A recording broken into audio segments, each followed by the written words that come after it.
Hi, everyone, and welcome to this week's episode of Lady Leadership. Super excited to join you this week.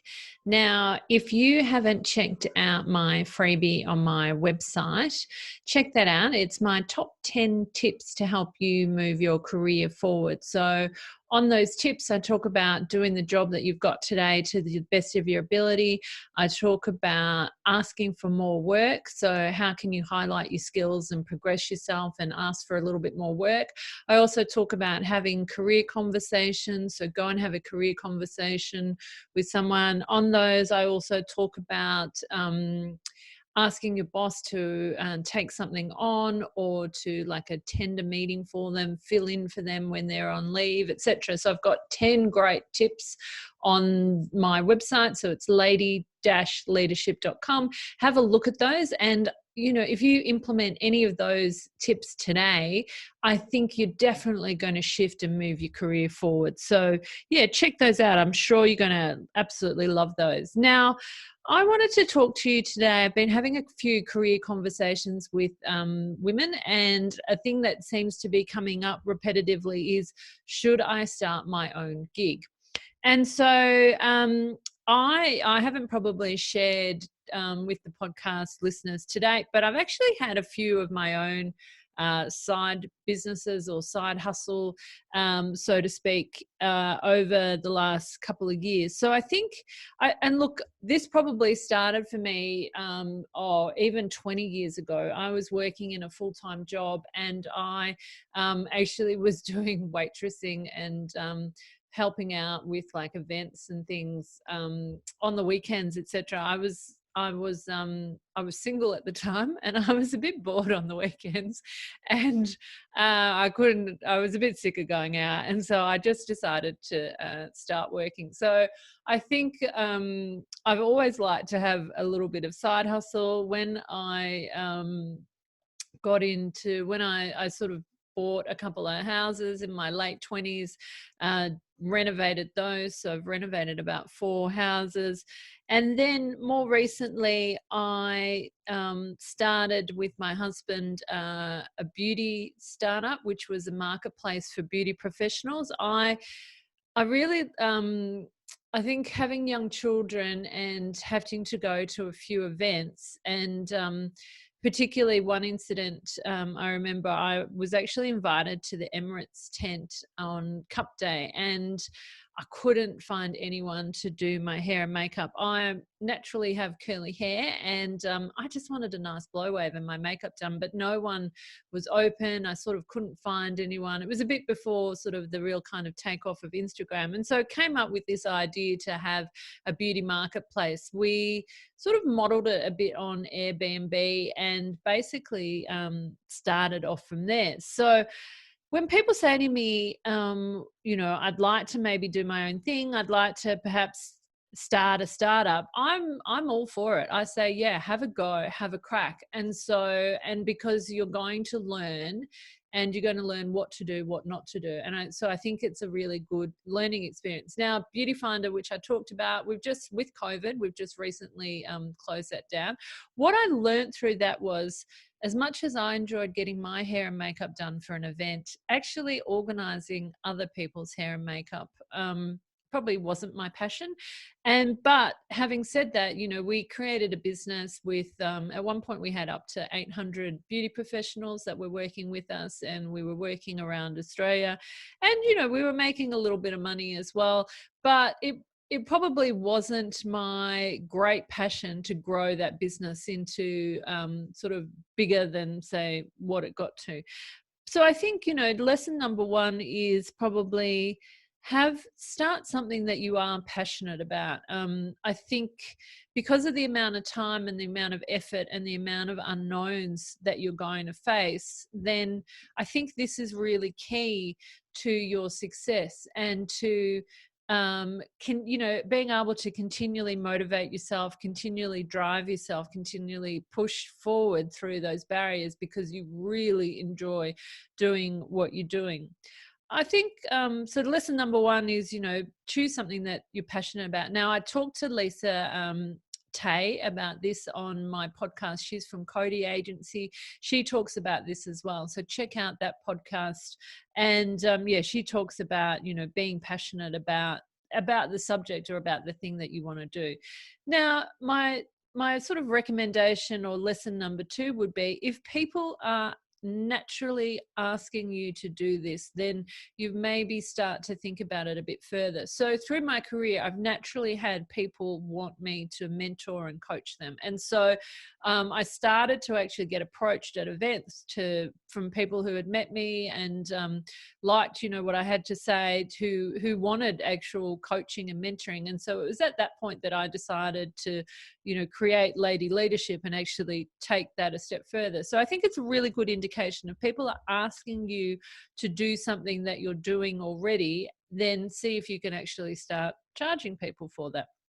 I think next lesson number 3 is how do you start something and test the market and figure out that there's a problem to solve without, mortgaging your house, for example. And so how do you really test and learn and figure out, cheaply, whether there's a market fit for your product? And so I actually I've got a podcast coming out at the end of this week with Cherie Rubenstein, who started One Roof, which is a women's co-working and networking space. They've just pivoted and launched One Line, which is online, and it's and she talks in that podcast about how, rather than creating a business and going and hiring an event space and signing up to a big expensive lease, etc., she hired a house for a week and ran a bunch of events there, and to see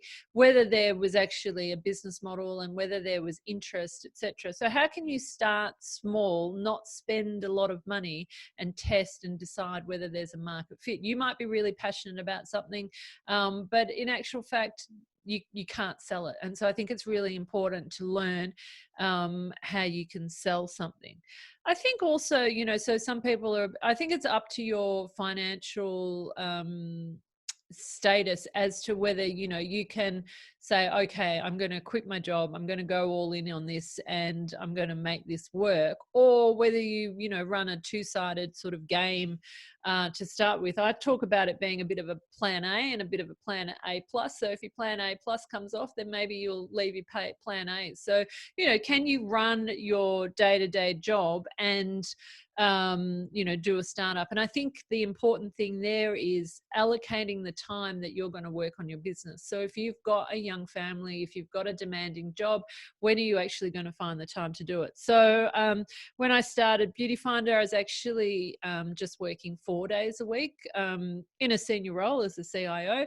And so having that Friday allowed me to spend time in the business. Also, I worked with my husband, so he was able to work on the business as well. And between the two of us, we were able to dedicate quite a lot of time. And so I think it's kind of understanding yourself, understanding the best way that you work. I'm not someone who, I'd rather stay at the office and get something done and get something finished and then come home and relax. I'm not someone who's good at coming home and starting work when I get home. I'm actually, when I get home and I like to be at home. I am quite good at getting up in the morning early and getting stuff done then. So it's about, I think, figuring out, the best way that you work. And going from there. So I think we're in an era at the moment where LinkedIn is free, Facebook is pretty much free apart from the advertising. We've got all these abilities to find customers and to grow your network and to link in with people or connect with people to allow you to kind of test and learn and see. Plus, all these terrific forums, One Roof being one of those, so you can surround yourself with good people. I also talked to Cherie about getting help and asking questions and getting feedback. And so I think going slightly further than your family group, who might just tell you that everything you do is amazing, and actually getting some real sort of world feedback from other people who are going to sort of tell you, more and that. So I think sort of exploring those things. So hope that's of help to you. Like I said, have a go, start small, see what you learn. How can you develop an idea with not a lot of money? How can you test it? How can you learn from it and make sure you're passionate and you enjoy about it.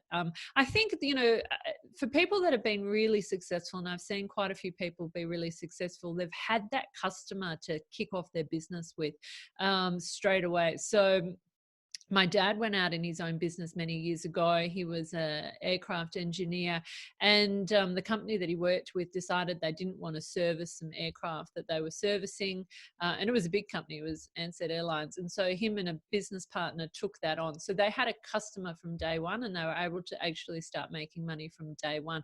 And so I've seen a few people actually do that over time. So I think that's a really good opportunity. So, you know, once you get one customer, then and test and learn from that, and then move forward from there. So all the best. Hope that's been of help. And if you want to have a career conversation with me, by all means, check out my website. I do 20-minute free career conversations. So if you're wanting to have a chat about your career, about starting a startup, some of the things that I've done, some of the things that I've learned, then by all means have a chat to me. Sheree and I talked about this as well, about you know, doing stuff yourself. I think when you create your own business and create your own startup, your learning goes up exponentially, because you're in the tools. You've got to, if you don't have a lot of money, and then, you know, you're much better off trying to figure things out for yourself. So yeah, all the best, and hope you have a good week. And